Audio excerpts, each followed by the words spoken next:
우리 하나님 말씀 보겠습니다. 우리 마태복음, 마태복음입니다.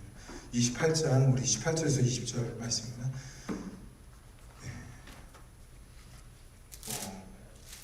신학적으로 많이 여러분 들으셨겠지만 마태복음 28장은요, 마태가 마지막으로 예수님 말씀, 그러니까 승천할 때 말씀을 기록한 거요.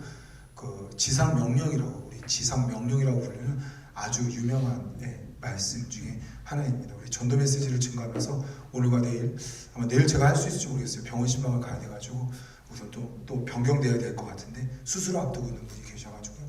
그래서 우선 제가 한번 시리즈로 한번 또 계속 증거하도록 하겠습니다. 우리 함께 마태복음 28장 18절부터 20절 말씀 같이 함께 읽을게요. 같이 읽겠습니다. 시작.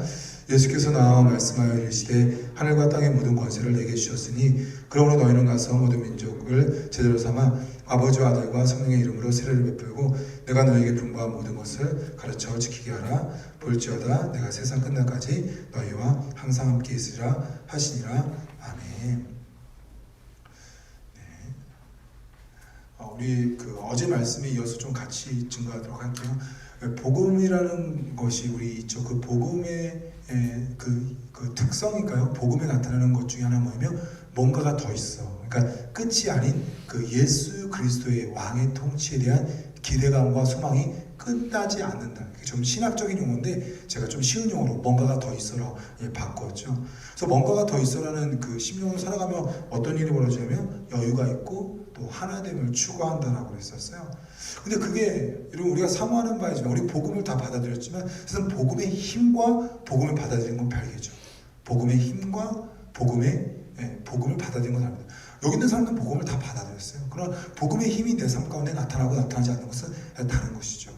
그래서 복음의 힘이 나타나는 요셉을 통해서 봤는데 그것은 뭐냐면 하나님의 기준이었어요. 우리 이 자리에 앉아있는 친구들은 오늘 이 새벽에 대한 기준이 있었겠죠. 새벽 예배 하나님의 기준이 될 수 있어요.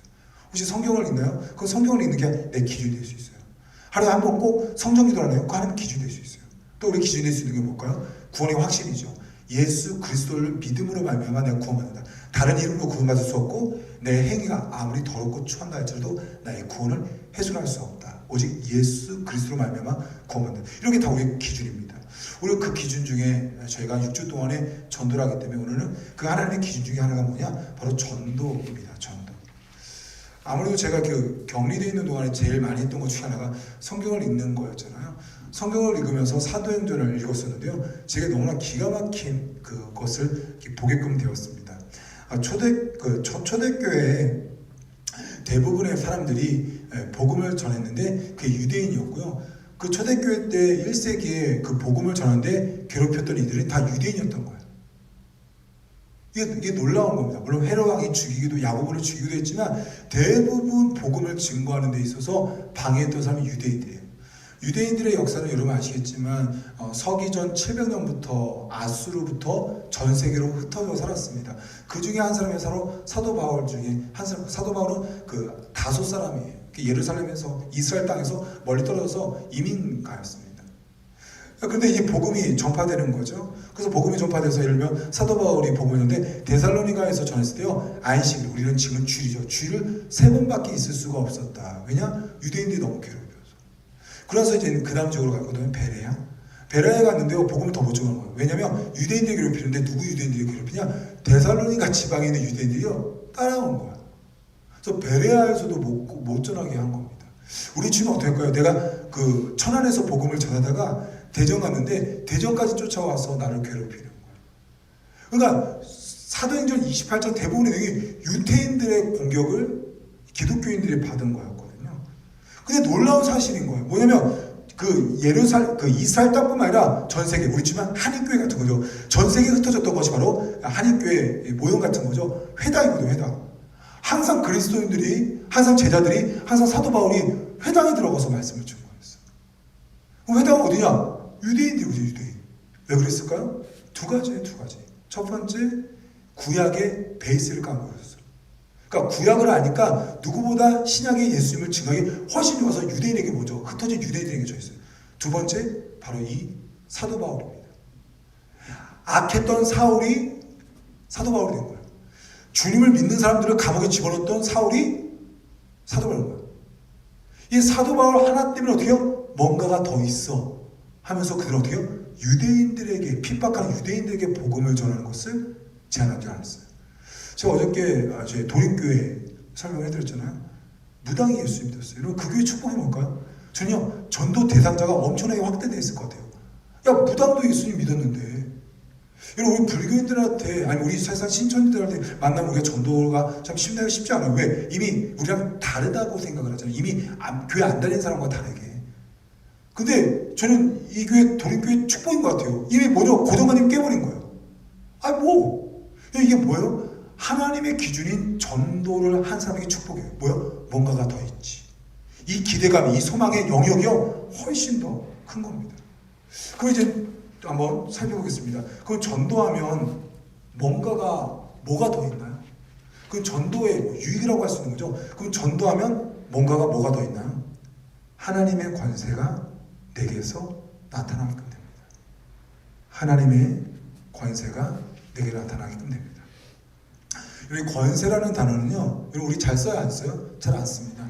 일반적으로 우역에게 권세가 있어 이러지 않습니다. 저한테 권위가 있어, 쟤한테 힘이 있어, 영향력이 있어 이렇게 표현합니다.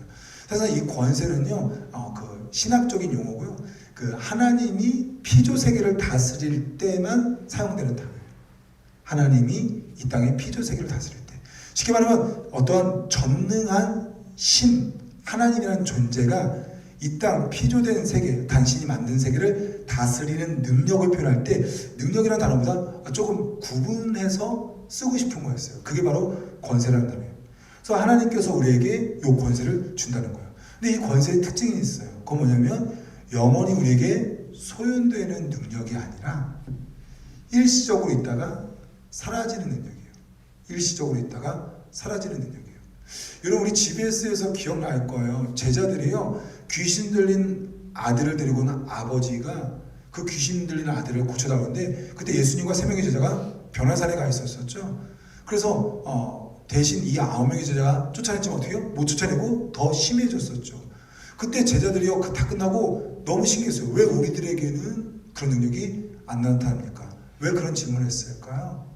그는 바로 며칠 전, 아니면 몇 달 전에 성경에 보니까 그 앞부분에 무슨 내용이 나와 있어요?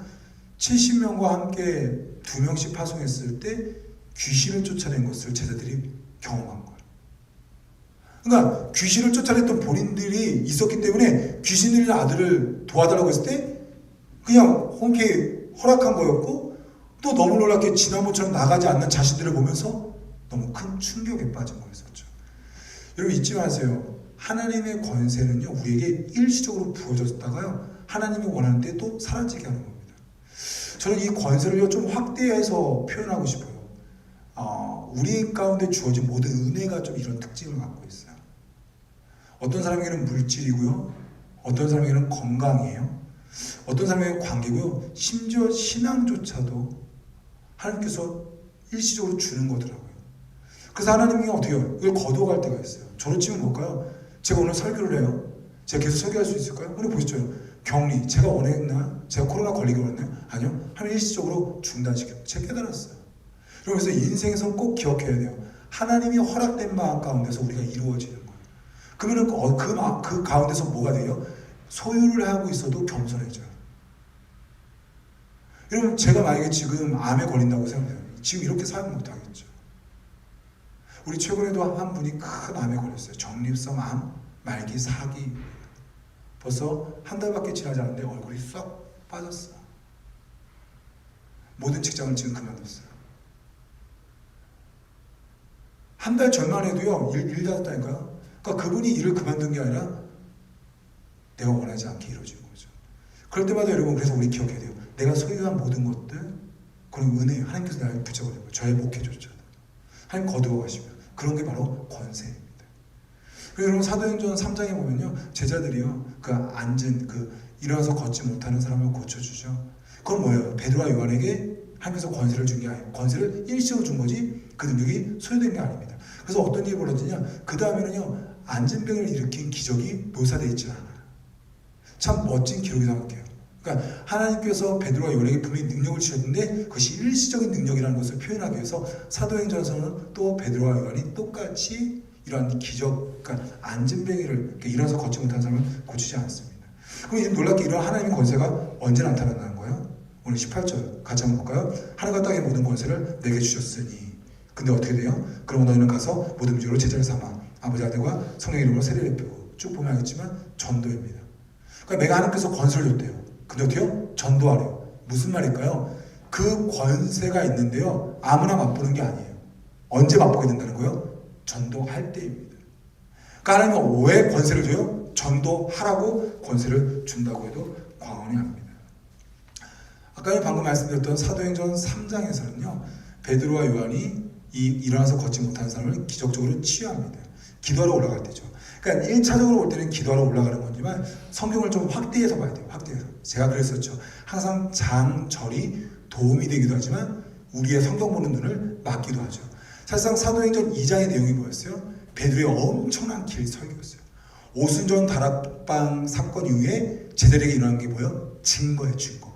예수님 부활하셨다고. 예수님이 우리의 구원이라고. 그 다음에 뭐가 곧바로 있는 거예요? 네. 베드로와 요한이 일어나서 걷지 못한 사람이 걷는 거예요. 그리고 사람들이 열광하죠. 사람들이 주목하죠. 그 다음에 한 게 뭐예요? 또 베드로의 긴 설교예요.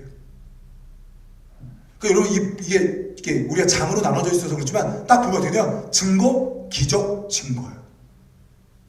기도하러 올라간 것은 사실상 1차적인 표면적인 거죠. 긴 시간에 좀 영역을 넓히면 뭐예요? 증거하다가 하나님께서 그 증거에 더욱더 힘을, 권세를 주셨는데 뭐 하기 위해서요? 증거하기 위해서 그 가운데에 뭘 넣은 거예요? 기적을 넣은 거예요. 그래서 여러분 전도하면 어떤 일이 벌어질까요? 내게 없는 능력이 나타나는 거예요. 그 내게 없는 능력이 뭐예요? 바로 하나님의 능력, 권세입니다. 그럼 뭐 대표적인 예를 누굴 둘까요? 좀 지금 있는 우리나라의 전도 유명한 분들을 예를 들면 그분들은 좀 이렇게 또 실수도 하고 하니까 좀 돌아가신 분 얘기를 할게요. 바로 D.L. 무디입니다. D.L. 무디는 공부를 못했어요. 학교도 못 나왔고 너무 가난해가지고 했던 게 구두 수송공이었어요. 여러분 혹시 기억나세요? 6.25 시절 때 애들이 되게 많이 했던 직업이 뭔지? 구두 닦기였어요. 구두 닦기. 그 다음에 혹시 아세요? 신문팔이. 6.25 옛날 6.25 이후에 10년 20년 동안 이 고아된 아이들이 주로 했던 거예요. 여러분 우리 필리핀 다바오 가셨죠? 아이들이 제일 많이 하는 게 뭐예요? 인력거. 제가 이 얘기를 뭐 하냐면 미국에서도 마찬가지예요. D.L. 무디가 구두 수송공이었다. 이게 무슨 말이냐? 되게 가난했다는 거예요. 배우지 못한 애들이 빨리 쉽게 돈 버는 게 구두 닦기였어요. D.L. 무디 아주 유명한 예가 있죠. 우리 그 주일학교에서 되게 많이 얘기하는 거. 예수님을 영접한 거예요. 근데 교사가 되고 싶은 거예요. 근데 이게 백인 사회였나 봐요. 너무 이렇게 좀 벽이 큰, 배운 것도 없고 가난한, 그리고 그 젊은 애를 맡길 수 없다는 거예요. 근데 이 친구가 계속 요구하는 거예요. 한 달 동안 그 주일학교 전사님께 요구해서 그게 결정합니다. 어떻게 결정하죠? 교사로 임명해요. 그러나 아이들을 주지 않아요. 되게 독특해요. 이게 교사는 반은 줘요. 예를 들어 뭐라고 할까요? 뭐 사랑반 줘요. 근데 아이들을 주지 않아요. 대신 네가 전도해서 되라. 근데 그 해에 몇 명 정도 됐죠? 28명 정도 됐어요. 우리 지금 유년부보다 많아요. 28명 정도 됐어요. 그래서 여러분 전도자로 유명합니다. 그런데 여러분 실제로 여러분 D.L. 무디가요 전도자로 유명한 게 아니라요. 사실 여러분 성경 학교로 유명합니다. 제가 되게 미국에 있을 때 가고 싶었던데 못 갔던 도시가 있습니다. 바로 시카고예요. 시카고가 미국에서 되게 이렇게 아름다운 도시예요. 이쁜 도시가 있어요. 유럽풍이. 그게 샌프란시스코입니다. 샌프란시스코가 되게 그 유럽풍이 느낌이 있어요. 제가 가봤는데, 근데 시카고가 가늘은데 되게 아름답다고 했어요. 되게. 그래서 제가 가고 싶었는데 못 갔어요. 그래서 그냥 제가 조사한 책이나 사진들로 비교해서 접했는데, 시카고 도심지, 우리 지금 종로 한복판에요. 이 무디, 되게 독특해요. D.L. 무디, 그냥 한국인 없어요. 성경 학교가 있어요. 그러니까 뭐 학위가 나오는 것도 아니고 4년제인데 그냥 성경 학교예요. 근데 매 수천 명, 그러니까 1000여 명의 사람들이 이 학교에 등록해요. 그 창세기부터 요한계시까지 성경만 가르치는 거예요. 이걸 세운 사람이 바로 D.L. 무디예요. 건물이요. 시카고 그 종로 한복판 같은 건물이요. 되게 이쁜 건물, 대학교처럼 캠퍼스가 20개가 넘는 건물이 있어요. 그럼 그냥 영어 사이트 한번 가보면 될 거예요. 엄청 이뻐요. 상상이 안 가는 거예요. 오직 성경만을 가르치는 대학교를 세웠고 이게 엄청나고요. 여기에서 우리 뭐 이렇게 창세기 같은 이런 GBS 교재가 나왔는데요. 지금 그 제가 우리 가르쳤던 교수님 얘기예요. 지금 제가 알지 못했으니까 지금 모든 21세기에 나오는 미국에 있는 성경 교재는 사실 D.L. 무디를 기본으로 해서 나온 거라고. 그럼 지금 제가 뭘 하고 그래요? 이분이요 전도에 미친 사람이었거든요. 근데 하나님께 권세를 줘서 뭘 줬어요? 사실상 성경 전문가를 그리고 경영 전문가를 학교 경영인을 21세기에 지금 미국의 성경을 가리키는 이 토대를 여전히 수십 년이 지났는데도 하면서 사용하시는 거예요. 뭐 했을 때? 전도했을 때 권세를 부어주시는 거예요. 여러분 그럼 한번 우리 이렇게 적용해보면 어떨까요? 내게 필요한 게 있죠. 하나님 내게 물질이 필요합니다. 근데 이렇게 하는 거죠. 전도해보는 거예요. 그리고 전도하면서 뭔가가 더 있지를 경험하는 거죠. 아 내가 전도했는데 물질 줬어.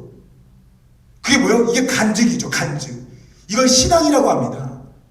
하나님의 살아계심을 경험하는 거죠.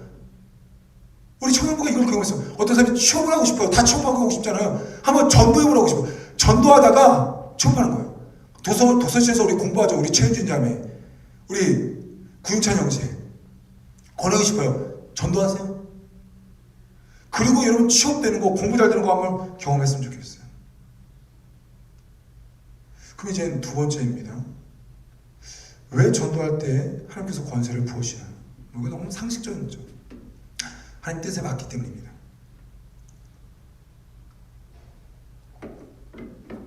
그것이 하나님의 뜻에 너무 맞기 때문입니다. 우리 달란트 비유가 있죠. 5달란트 받은 자에게 주인이 계수했을 때, 다음에 시간이 지나서 계수했을 때 달란트를 다시 5달란트를 주고 2달란트 받은 자에게 2달란트를 더 줬습니다. 근데 반면에 1달란트 받은 자에게는요 1달란트를 뺏어갑니다. 뭐예요? 주인의 마음에 맞았다는 거죠. 주인의 마음이 뭐였어요? 5달란트를 사용하는 거였어요. 아까 전에 우리 초대에 말한 거랑 똑같죠. 권세, 은혜. 우리에게 주어진 것은요 하나님께서 주신 거예요. 이거는 잘 사용하면 어떻게 하나님께서 이렇게 늘려주고요. 우리가 사용하지 않으면 하나님께서 뺏어간다는 거예요. 성경에 수많은 인물들이 그것을 증명하고 있어요. 솔로몬 하나님 뜻에 안 맞았을 때 버리세요. 그러나 솔로몬의 인생이 하나님 뜻에 맞았을 때 어마어마하게 부어졌어요. 특별히 솔로몬의 대표적인 게 예배자였죠. 정말 대표적인 예배자인데 그 예배 드렸을 때 그에게 부와 생명과 어마어마한 걸 부어줬어요. 지혜까지. 그러나 그가 하나님 버렸을 때 나라가 약해지기 시작했죠. 참 도림교회가 참 좋았어요. 어저께도 설명했지만 대한민국에 있는 대부분의 교회들은요 솔직히 말해서 신도시 중심으로 성장한 교회예요. 그런데 이 도림교회랑 시냇가 푸른나무 교회는요 참 좋은 게 저희처럼 구도심에서 성장한 교회예요. 그래서 저희 교회가 참 모델로 삼기 좋아요.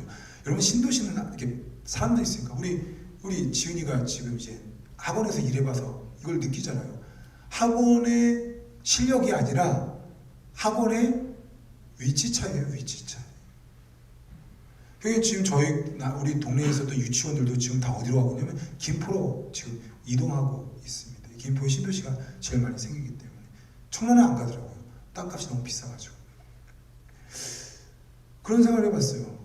아니 계속 지금 도림교회는 제가 탐방했을 때보다 끝나고 저에게 더 여파가 큰 것 같아요. 이런 거죠. 이렇게 그 영화가 볼 땐 별론데 이렇게 얘기 들을 땐 별로였어요. 별로 그냥.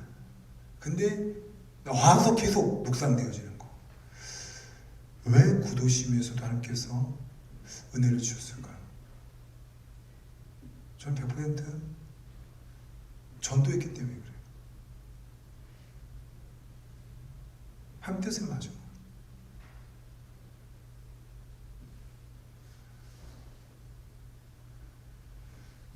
그러면 하나님의 뜻 마지막 적용이죠. 하나님 뜻이 뭐예요? 하나님 뜻. 하나님이 원하시는 것 중에 하나가 뭘까요? 그건 영혼을 살리는 겁니다. 영혼을 살리는 거. 하나님이 이 땅을 창조했어요. 그리고 창조된 세계를 다스려요. 다스리는 원리 중에 하나가 뭐냐면 여러분 살리는 게 하나님의 뜻입니다. 그러니까 여러분 오늘도 내가 하나님 뜻에 맞게 살았나? 그럼 이거 간단합니다. 말과 행동, 생각들이요 살리는 거냐 죽이는 거예요. 어저께도 우리 9개의 목장이 마지막 모임을 가졌습니다. 어땠어요? 굉장히 감동적이었죠. 그쵸? 별로였어요? 감동적이었을 거예요. 분명히 다. 그러니까 오랫동안 만났겠죠. 왜 그럴까요? 살리는 순간이었어요. 서로를 고마워하고 감사하고 안심하기 때문에. 이거 하나님 뜻에 맞기 때문에 그렇습니다. 근데 여러분 그거 아세요? 어떤 사람과 얘기한 다음에 머리 아플 때, 내 마음이 요동할 때 왜 그러냐? 말이요, 죽이는 말을 한 거야. 다른 사람을 공격하는 거야. 하나님은 이 땅을 그렇게 만들지 않아요. 그 땅이 그렇게 이끌지 않아요. 그래서 여러분 간단합니다. 영상을 보든 오락을 하든 제가 이렇게 정하고 싶어요. 살리는 걸 하면요 되게 잘하고, 예를 들면 이런 거죠. 오락을 하는 것보다 카톡으로 어떤 사람에게 편지글을 오락한 시간만큼 3명에게 쓴다. 그럼 훨씬 더 하나님 뜻에 맞는 거예요. 왜 살리는 거니까. 하나님은 이 땅을 여러분 살리는데요. 그 하나님, 그 예수님께서 자신도 살리는 자라고 소개하죠. 이사야의 예언을 예수님이 사역할 때 인용합니다. 그래서 이사야 예언이 내가 이루어졌다. 그래서 메시아가 나다라는 걸 증명하는데요. 그때 누가복음 4장 18절에 제가 읽어드리겠습니다. 주의 성령이 내가 임하였으니 이는 가난한 자에게 복음을 전하게 하려고 내게 기름 부으사 나를 보내사 포로된 자에게 자유를, 눈먼 자에게 다시 보게 함을 전파하며 눌린 자에게 자유롭게 하고. 그러니까 메시아가 누군가요? 나라는 거예요. 그럼 나는 뭘 했다는 거예요? 가난한 자에게 복음을 전하고 포로된 자에게 자유를, 눈먼 자에게 다시 보게 하고 눌린 자에게 자유롭게. 다 공통된 게 뭐예요? 살리는 거예요. 살리는 거예요. 예수님이 이 땅 가운데 했던 거 뭐예요? 살리는 겁니다. 왜 예수님이 바리새인을 그렇게 싫어했어요? 그들은 말씀을 가지고 뭐 했어요? 죽였어요. 예수님 말씀을 가지고 어떻게요? 살렸어요. 그러면 여러분 우리가 살리는 것 중에 가장 살려야 될 게 뭐예요? 영혼을 살리는 거예요. 많이 살려야 되죠. 저 사람을 기쁘게 해야죠. 감정으로 살려야 됩니다. 저 사람을 물질로 도와줘서 살려야 됩니다. 또 아픈 데를 의사를 통해서 살려야 되죠. 그러나 가장 살려야 될 게 뭐예요? 영혼 살리는 거예요. 왜? 천국과 지옥 둘 중에 하나이기 때문에. 그럼 여러분 영혼을 살릴 수 있는 방법은 뭐예요? 딱 하나밖에 없어요. 예수님 믿는 거예요. 예수님 믿지 않으면 지옥이고요. 예수님 믿어야 천국입니다.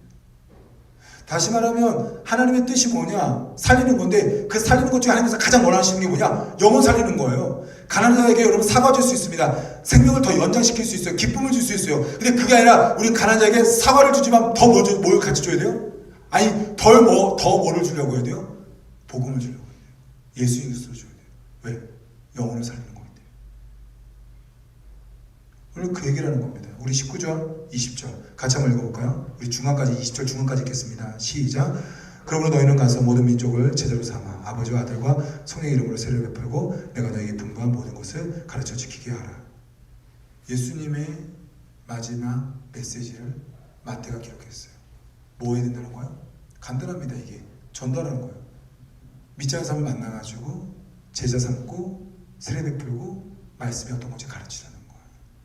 이 예수님이 원하시는 마지막 제자에게 남긴 명령이 이거다라고 해서 마태는 이것만 기록하고 마태복음을 마칩니다. 이게 영혼을 살리는 거예요. 그래서 예수님께서 전도하셨고 제자들이 전도했던 겁니다. 그럼 이제 마지막 제가 묵상했던 북한 교회를 설명해 드릴게요. 격리에 있으니까 생각밖에 안 하더라고요. 대화를 못하니까. 그리고 우리나라 휴전 협정이 언제 이루어진 줄 아세요? 1953년이에요. 1953년. 지금 몇 년이죠? 2020년이에요. 약 몇 년 지났어요? 68년. 약 70년으로 계산할게요. 여러분 70년인데요. 놀라워요. 북한에 지하교회, 숨어있는 비밀교회가 있어요? 없어요? 아마 여러분 들어보셨을 거예요. 있어요. 여러분 저희 남한 신문은요 북한에 못 들어갑니다. 근데 제가 미국에 갔을 때도요 북한에 들어간 사람이 한두 명이 아니에요. 미국 시민권, 그러니까 외국 시민권으로 북한에다가 이렇게 협조를 내면요 특별히 이렇게 쌀 준다고 하고 약 준다고 하면요 북한에 들어가게끔 합니다. 그러면 정말 많은 우리 남한에도 대표적인 목사님들이 김대중 대통령이 있을 때 엄청난 쌀을 가지고 돈 가지고 북한에 들어갔었죠. 근데 그분들이 다 우리 제 미국에서 만나 또 한국에서 만났던 기라성 같은 그 목사님들이 다 공통적으로 말하는 거예요. 뭐냐? 예수님 믿는 사람 만난 거예요. 이게 몰래 지나가다가 누구에게 스쳐가는 거죠. 북한의 교회는 살아있습니다. 소름 돋죠. 그러니까 그분들도 아는 거예요. 이분이 목사인 거예요. 그러면 생각해보세요. 지금 약 70년이 지났다고 했잖아요. 그럼 북한 교회가 어떻게 존재하는 거예요? 북한의 교회가 어떻게 존재하는 거예요? 누군가가 전도하는 거예요. 왜냐면 여러분 복음을 자기가 스스로 독립할 수 있는 시기가 뭘까요? 아무리 빨라도 한 15살 정도 돼야 복음이, 그러니까 성경이 뭔지 알겠죠. 그럼 15살을 70으로 계산하면 지금 몇 세예요? 85세예요. 그럼 이미 북한교회는 끝난 거예요. 근데 여전히 북한교회에 30대, 40대, 50대에 그 숨어있는 몰래 믿는 사람이 있다고 한다면 이미 죽기 전에 목숨 걸고 증거. 그러니까 북한교회가 있었던 이유는 뭐예요? 하나님의 권세가 부어지고 그 권세가 어떻게 부어진 거예요? 전도를 통해서 생명이 유지된 거예요.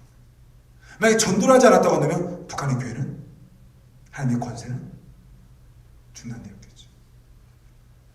생명교회는 어떤가요? 코로나로 인해서 대부분의 교회가 전도하지 않습니다. 근데 오해하지 마세요. 여러분 착각하지 마세요. 여전히 전도하는 교회가 있는 거예요. 그럼 코로나는 테스트 아닐까요? 코로나가 끝났을 때 어디 교회 하나님의 권세가, 이 은혜가 임할까요? 저는 100% 오늘 말씀에 근거하면 전도하는 거예요. 아니 그냥 여러분 개개인으로 볼까요? 20대에 누가 30대, 40대, 50대에 축복을 받을까요? 100%입니다. 전도하는 자. 영혼에게 예수 그리스도를 증거하고 교회 오라고 초청하는 자. 제가 정말 놀라운 걸 발견했어요. 탐방 가기 전에 저희 교역자들에게 전도를 하자고 이걸 선포했고, 정말 도립교회가 그런 교회, 저는 교회 탐방하기 전에 교회를 조사하지 않거든요. 이용규 목사님은 다 조사하고 가더라고요. 그래서 막 행정 목사가 너무 좋아하더라고요. 막 이렇게 막 다 막 말하니까. 근데 저는 또 알겠지만, 알고 그렇게 가면요 편견이 생겨요. 또 경험치 차이고 뭐 관점의 차이일 수도 있고 뭐 또 노하우의 차이일 수도 있죠. 뭐 그거는 뭐 보기 드문 거예요. 이용규 목사님 잘하는 것도 있고 제가 잘하는 것도 있고 그건 모르겠어요. 저는 절대 조사하지 않아요. 저는 생명길 교회 후임 목사로 갔을 때도 절대로 조사하지 않았어요. 생명길 교회. 그건요 인간에게 있는 아주 좀 악하게 이게 타협할 수 있어요. 고정관념이 생겨요. 그래서 저는 도립교회 가서 너무 좋았어요. 너무 신선하게 전도를 해서. 근데 너무 놀랍게 우리 우혁이랑 그때 들었을 적이지만 지난주 이호우 목사님이 설교할 때 분당 우리 교회에 전도를 하고 제가 너무 소름 돋는 거예요. 탐방 가기 전에 제가 6주 전도를 선포했고 탐방 간 교회가 전도하는 거고 분당 우리 교회 전도. 하나님 저에게 깨우치고 고 목사 잘하는 거야. 지금 너에게 내가 하고 싶었던 게 뭐냐면 전도였어. 여러분 지금 우리 폐쇄됐어요. 제가 지나가면 사람들이 피한다니까요. 몇몇 사람들은. 그러면 지금 우리 뭐예요? 다들 말합니다. 자중해야지. 제일 많이 쓰는 거. 지금 제가 제일 많이 들은 거예요. 자중해야지. 지금 정신차 조심해야지. 근데 하나님께서 저에게 보여줬던 마음은 전도의 마음이었고, 너무 놀랍게 교회 탐방이 전도하는 교회였고, 지난주 메시지에서 분당으로 교회 전도에 대한 얘기를 들은 거예요. 전 정말 여러분 놀랍지 않아요? 이게 하나님이 일하시는 거예요. 제가 전도를 하겠다라고 한 게 아니라 하나님 너무나 전도의 마음을 주셔서 전도를 해야겠다. 우리 막 다 알잖아요. 여기 있는 사람들 9월달에 8월달부터 전도팀 뽑으려고 했다가 이거 뭐 코로나 터니까 그냥 안 되겠구나 해서 그냥 없어졌어요. 근데 하나님이 저게 원치 않았는지 격리된 동안에 전도의 마음이 줬고 해지되자마자 전도하겠다고 했는데 탐방간 교회가 전도하는 교회였고 분당으로 교회가 전도했다는 얘기를 듣고 너무너무 신나는 거예요. 너무너무 재밌는 거예요. 하나님이 우리를 사랑하는 거예요. 하나님이 저의 목회를 이끌어가는 거예요. 뭐요? 지금 전도할 때예요. 생명교회 좋은 건 하나 있잖아요. 모르는 사람이 없다는 거. 생명교회 좋은 건 모르는 사람이 없다는 거예요. 여러분 기억하세요. 우리 그 명덕교회에서 선교 갔을 때 어르신들이 잊지 못하는 한 지체가 있어요. 누굴까요? 갈 때마다 이 친구 얘기를 해요. 너무 놀라워요. 윤구 형제예요. 지금 그 다음에 제가 갔는데 그 휠체어 탄 친구 어떻게 됐냐고. 여러분 아시죠? 그리고 우리가 장례 끝나고 가고 하나님께서 하나님 나라에 갔습니다 이렇게 말했거든요. 무슨 말이냐? 연약할 때 놀라운 힘이 있을 수 있어요. 교회 폐쇄되고 확진되고 우리 교회를 경계할 때 저희는 오히려 그 하나님께서 쓰시고자 믿습니다. 우리 계속해서 크로스 청년들, 우리 청소년분들이 귀하게 하나님 앞에 전도로 쓰임받아서 이 6주 후에 간증할 수 있었으면 좋겠어요. 전도했으니까 그 사람이 왔다 그게 아니라 하나님 살아계시고. 하나만 더 얘기할까요? 어저께 저희 교회에 두 사람 봤잖아요. 어저께 저희 교회에 그러니까 7주 만에 그러니까 8주 만이죠. 그러니까 7주 쉬었다가 8주로 알고 있어요. 8주째 처음으로 성전 예배를. 저는 현장 예배라는 단어 안 써요. 현장이라는 예배는 대면예배, 비대면은요. 여러분 그런 말을 쓰면 안 돼요. 왜냐면 그거는 세상 사람들이 정부가 만든 용어예요. 성전에서 예배를 드리냐, 가정에서 예배 드리냐 이게 맞는 겁니다. 제가 보면 알죠. 제가 대면, 비대면이라는 단어 안 써요. 자, 그 여러분 왜 자꾸 정부가 만든 용어를 써요? 그건 잘못된 거예요. 하면 성전에 모여서 예배 드리는 그게 하나님 뜻이거든요. 하나님 용어. 절대로 우리 장로님들 회의할 때도 자꾸 비대면 되면 현장 예배라고 하더라고요. 그거는 여러분 걔네들이 발표할 때 그렇게 하는 거예요. 우리는 그러면 성전에 모여서 예배드리냐 가정에 모여서 예배드리냐 이렇게 표현해야 됩니다. 여러분 어저께 세 명이 등록한 거 아세요? 별로 안 놀라네요. 그러니까 이게 이 타이밍들이 다 놀란 거예요. 3명이 등록했어요. 하나님이 전도하기를 원한 것을 사인을 보여주는 하나하나의 일들을 맛보게 되었습니다. 여러분 이 시간 우리 전도하면서 전도의 마음만 품어도 3명이 등록한 거예요. 얼마나 대단해요.